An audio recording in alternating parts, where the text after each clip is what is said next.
इन्होंने की है, शुरू से की है, अच्छा तजुर्बा है इनका।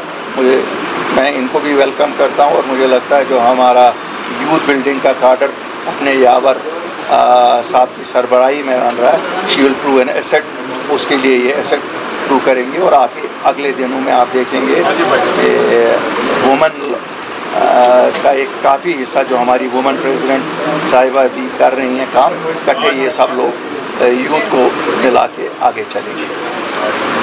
पार्लियामेंट्री डेलीगेशन यहाँ पर अभी आने वाली है, कैसे आप इस डेलीगेशन के विजिट को देखते हैं? देखिए, अच्छा है, इन डेलीगेशन से उम्मीद है कि ये भी एक सिग्नल भेजेंगे कि कश्मीर पुरअमन है। ये भी हमारे मुल्क के बाकी शहरियों को और दुनिया के लोगों को एक मैसेज यहाँ से दे देंगे कि कश्मीर आइए, कश्मीर आपका मुंतज़िर है, यहाँ सेफ्टी का कोई इशू नहीं है। हादसात कहीं पे भी होते हैं, हादसात तो हाईवे पे आप चल रहे हैं तो एक्सीडेंट हो जाता है, ऐसा ही एक एक्सीडेंट पहलगाम को कहेंगे। हमें बड़ा दुख है कि इंसानी जानें तलफ हुई, लेकिन कारवान को आगे चलना है और इस जो पार्लियामेंट्री डेलीगेशन है, हमें उम्मीद है वो भी इस सिलसिले में अपने असर रसूख को इस्तेमाल करेंगे। सर 9 महीने ऑलमोस्ट होने को है एमसी सरकार को, ना ही एम्प्लॉयमेंट है, ना ही बिजली फ्री दी गई, ना ही चावल फ्री दिया गया, कुछ भी फ्री नहीं दिया गया जो कागजों पर लिखा। अभी मैनिफेस्टो का 1% भी उन्होंने प्रॉमिस पूरा नहीं किया। देखिए, मैं बड़ा खुल के बात करता हूँ, आपको पता है मैं लपटी लिपटी नहीं बोलता हूँ। हम लोग जब 8 मार्च 2020 को निकले, हमारे पास कोई मैंडेट नहीं था, बिल्कुल कोई मैंडेट नहीं था लोगों का, लेकिन दिल में दर्द था अपने लोगों का। और एक डर भी था कि 5 अगस्त 2019 को दिल्ली की भाजपा सरकार ने जो 370 और 35A हटाया, एक फ्लड गेट खुल गया था।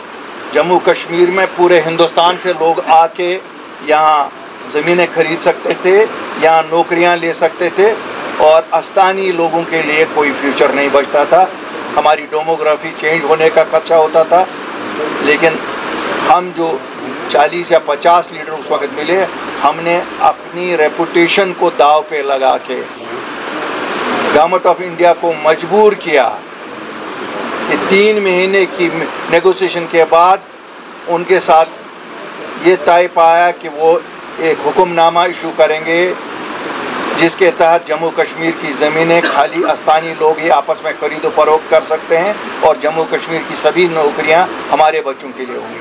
मुझे लगता है अगर हमारे पास मैंडेट होता, हम शायद 370 भी वापस लाते, लेकिन हमारे पास कोई ऐसा मैंडेट उस वक्त था नहीं।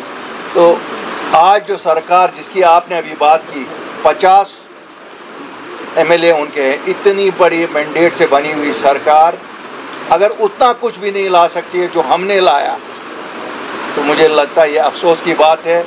ये जम्मू कश्मीर के लोगों को सोचना पड़ेगा, क्या उन्होंने सही दिशा में अपना वोट इस्तेमाल किया या जज्बात की राह में वो भी बह गए और 5 साल अपनी डेवलपमेंट के या अपने हक के, जैसे हम कहते हैं, जिसे हम स्टेटहुड कहते हैं या हम बच्चों की नौकरियां कहते हैं, मैं तो सबसे ज़्यादा कहता हूं उन नौजवानों की, उन बुज़ुर्गों की जो जेलों में बंद है, जिनकी रिहाई के बारे में हमने कहा था हम एक एमनेस्टी करवाएंगे 30 अक्टूबर को, क्योंकि मैनिफेस्टो सियासी जमातों की बाइबल होती है और हमारी बाइबल वहीं पे मौजूद है। आपको पता है हमने जो लिखा था हम वही कहते हैं जो हम कर सकते हैं और हमारी सियासत सच पे मबनी है।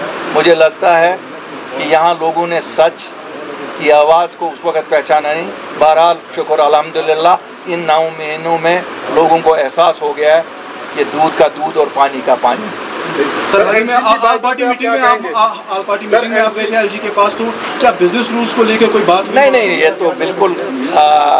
तो बिल्कुल अमरनाथ यात्रा को लेके था और हमें उम्मीद है कि यात्रा बड़ी खुश असलूबी से अंजाम पाएगी और जम्मू कश्मीर के लोग जिस तरह रिवायती तौर इसका इस्तकबाल करते रहे हैं आज भी करेंगे और हमारे लिए वो मेहमान है और हम मेहमानों की तरह उनकी इज्जत करेंगे। सर आपने अभी बोला मैनिफेस्टो बाइबल होती है, तो एनसी की बाइबल पे आप क्या बोलेंगे आज? देखिए, मेरे बोलने की ज़रूरत ही नहीं है, वो तो खुद ही उससे मुकर गए हैं। जो उन्होंने कहा वो पूरा नहीं कर रहे हैं। अब कभी वो कहते हैं 5 साल में करना है, कभी वो कहते हैं 1 महीने में हमें 1 लाख जॉब्स देने थे।